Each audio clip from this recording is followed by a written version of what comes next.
Today, we're going to go ahead and do the spring clean out, end of season clean out of the Regency i2400 wood burning insert. Going to begin today by cleaning the glass, then proceed to clean out all the ashes, and then lastly, I'll drop down the baffle to prepare the unit for the chimney sweep who's coming in about a week and a half to inspect and then clean the chimney as needed. So it'll be all ready for them when they arrive. So I have the door swung open here. This is just a damp paper towel. You can see there's just a little bit of haze, a little bit of black on there in the corner. So what I'm going to do with this damp paper towel is I'm actually just going to carefully dip in a little bit of ash from the Firebox, just a little bit. So you can kind of see there's some ash on the paper towel there. And then I'm actually going to wipe the glass with this. And the ash acts as a little bit of an abrasive to help clean things up. And yes, it does make a little bit of a mess. You'll notice there are some streaks on there as I first go over this. But what I'll do is I'll follow this with some clean water. And actually, I might not even need to. You can see that's totally filthy now. But if I flip here to the inside, I get a clean surface again, and I can probably wipe everything up satisfactorily without even going to get another load of water. And again, we're dirty. I'll flip to another clean surface. Just kind of do a final little wipe up. And that glass now looks quite clean. I may find later that there's a couple streaks in it that I missed, in which case I'll just grab a wet paper towel and take care of those later. So that's our first step. The glass is now cleaned. The next step here is going to be shoveling out ash. And so I'm going to use this ash shovel here. I've got a metal bucket here. You always want to put ash into a metal bucket. Now this has not been burning in more than 2 weeks now since our last fire. So there's no chance of any embers in here. But this is the same bucket that I use all season for shoveling out ashes. And so what I do with this is I kind of get the bucket in here as close as I can. I often tilt it like that so that as I shovel, I just kind of work in here and try to minimize how much I spill on the ash lip and out into the room. The more that you have in terms of a drop with ash, the more dust that it creates. And so to kind of minimize the dust cloud, I like to get as close as possible. Here is a closer look inside the Firebox after being shoveled out. So you can see there's still some ash left in there, and vacuuming will take all that out, and then we'll be able to get a good look at all those fire bricks and their condition. Now to vacuum this out, I am using our regular household canister vacuum. I do not have an ash vac. Now you never want to use a regular vacuum cleaner if there is any remote chance that there is any sort of glowing embers in here at all. Again, this unit has not had a fire in it in over 2 weeks, and there is no chance that there are any glowing embers in here. Now, I have done this vacuum out with a shop vac, and I've used the house canister vacuum. And the reason I'm going to use the house canister vacuum is because it's got a HEPA filter in it. It's cleaner, does a better job. Now, the issue is, of course, I'm sacrificing the vacuum bag. Basically, when I suck this ash out of here, it's going to clog up that vacuum bag and essentially not allow the vacuum to efficiently suck air through it to pull up any more material. And that's all right. This bag is getting close to full anyway. So that's just the kind of the nature of the beast with this. But we'll go ahead and get started. I'm going to start and do a quick swipe at the bottom of the door. There's a channel in the bottom of the door. I'll clean up this stuff on the ash lip, and then we'll get inside the firebox.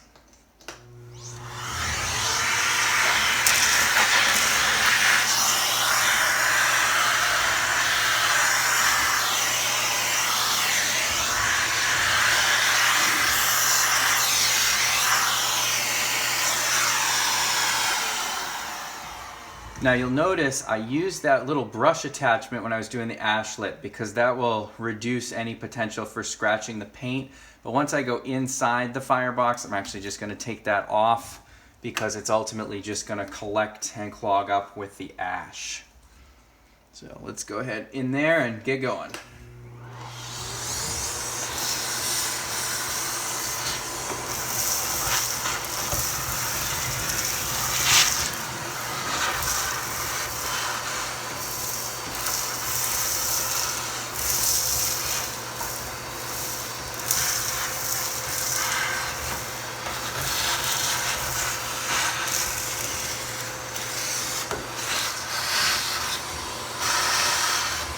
The other thing that's important with this unit is there's an air inlet right here. And ash will kind of build up and clog that over time. So I like to, with the draft control wide open, get in there, if I can get the handle around here, and pull air right through that to clean the ash out of it.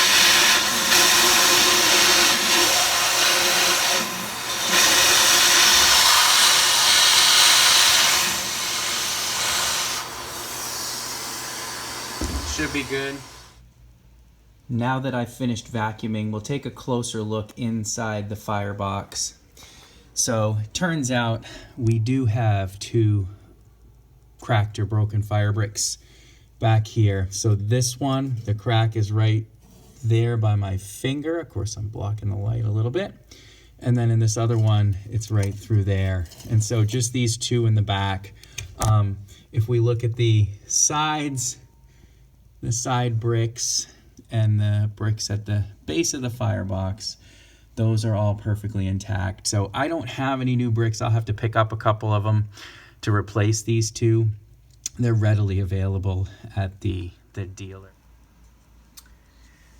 We've now reached the most difficult part in this process, which is removing the baffle, which is what you're seeing right now on top of those secondary air tubes. So there are actually 2 pieces here that need to come out.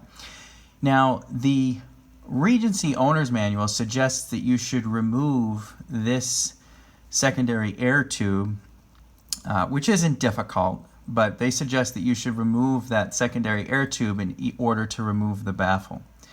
Now, I have found that that is not necessary, and I have been able to slip them out and down without doing that. So the basic process, and it may be a little difficult to see once I kind of put my arm in here and block some of the light, but essentially what we have is these 2 overlap each other right here. And so what we need to do, and inevitably I do it the wrong way first every time, but if you lift up on the outside, you can actually slide one of the baffles over and away. Okay, so now we've got one slid over to the side, and the other is now kind of free to move. And if I kind of inch it forward, what'll happen is I'll get it to the point where I can get enough leverage to tilt it down and slide it right out the door, coming just under the door lip here. And so I have to be careful because there is a smoke deflector right up inside here. And you can knock that off. There's a bolt for it up in this corner and one up in this corner. But basically, I'm at the point where let's see if I can, this may take 2 hands, kind of push up in the back and then slide down in the front. And let's see. Nope, not getting it there. If you don't get the right one first, there it goes. There it is. Oh, come on. You do need to be careful because you don't want to break that little tab off where they overlap. Oh, come on. Let's get... All right. so let's try the other side first. You know, a little patience, a little wiggling. So we'll bring that back down. Let's slide this one up to the side. All right, so slide that up to the side. We can come over here now with this one. Tilt it down. Yep, here we go. See, I just got the wrong one first. And now this is going to slide right out. Now, if you look at the back of this, and I'll show that after I get both pieces down, it's covered with fly ash, essentially material that made its way up and around the baffle when the fire was burning. And so now if we slide the other baffle down, I'm going to bring it kind of right into the middle, and then I'm going to tip it and just ever so gently slide it out, and we'll set it right down there in the bottom of the firebox. So we now have that baffle down. So I'll show you kind of what it looks like, how dirty it is, and we've got more vacuuming that we'll do, and then I'll show you up into the top of the firebox as well. So now that the baffle is out, here you can see all the material that was on the top side of that baffle. So I will get that vacuum and we'll go ahead and clean all of that up.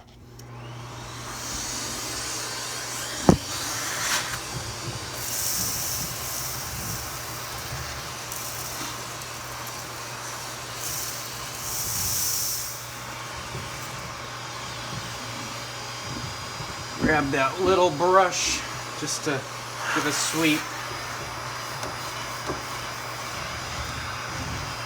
Nice.